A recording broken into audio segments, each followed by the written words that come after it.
Type 1 diabetes, a condition that's actually on the increase, particularly in older adults. It's always been associated with younger people, juvenile diabetes it used to be known as. But type 1 is an autoimmune condition, and it's nothing to do with type 2 diabetes. They're not actually that closely related other than some of the symptoms.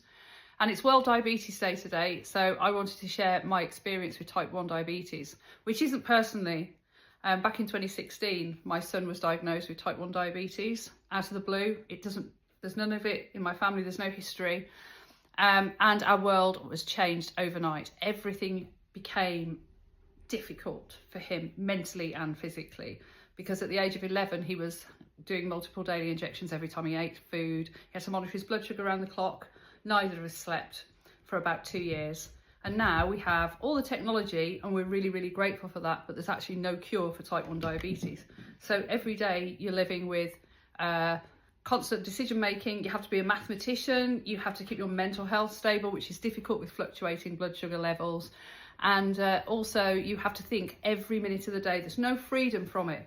So I don't live with the condition, so I don't feel what he's feeling. But as his mum, parenting diabetes was a tricky one for me too, because parents go on at you, right, all the time. But when you've got something that's a condition that's actually life-threatening if you don't take your medication, which it is, and quite quickly as well, all the questions used to be not how is your day-to-day, it's how's your blood sugar, have you checked your blood sugar levels, have you done this, have you eaten this, have you had enough, have you counted the carbohydrates in that meal? And it used to go on and on and on and on. Poor guy had no peace.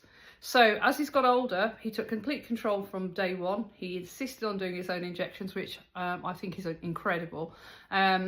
He's made his own decisions, and now I just let him get on with his life, because he's not going to let this affect his life. He does exactly what he wants. Okay, it takes him longer.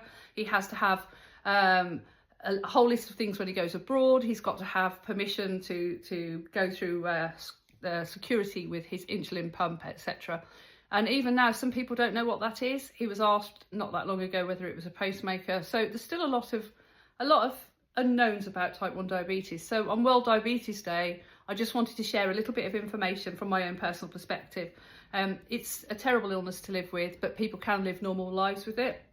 And there was a small child recently that unfortunately died because her doctor didn't pick up that she was suffering from type 1 diabetes. It is quite difficult to diagnose. I was incredibly lucky. My son didn't go into diabetic ketoacidosis, which is normally the first sign, and that's actually when the body starts closing down because your blood becomes too acidic. I had a very diligent locum on at the GP's that day who picked it up straight away. So Dr. Beaumont, I'm forever grateful for you, because I think you probably saved my son's life. So that's my talk for today. I hope you enjoyed listening, and if you have any questions about parenting diabetes, or I'm not an expert on it, but I know from a parent's point of view how it is. So yeah, please feel free to drop me some comments. And to all you diabetics out there, you're known as warriors for one reason, because you bloody well are. So thanks for listening.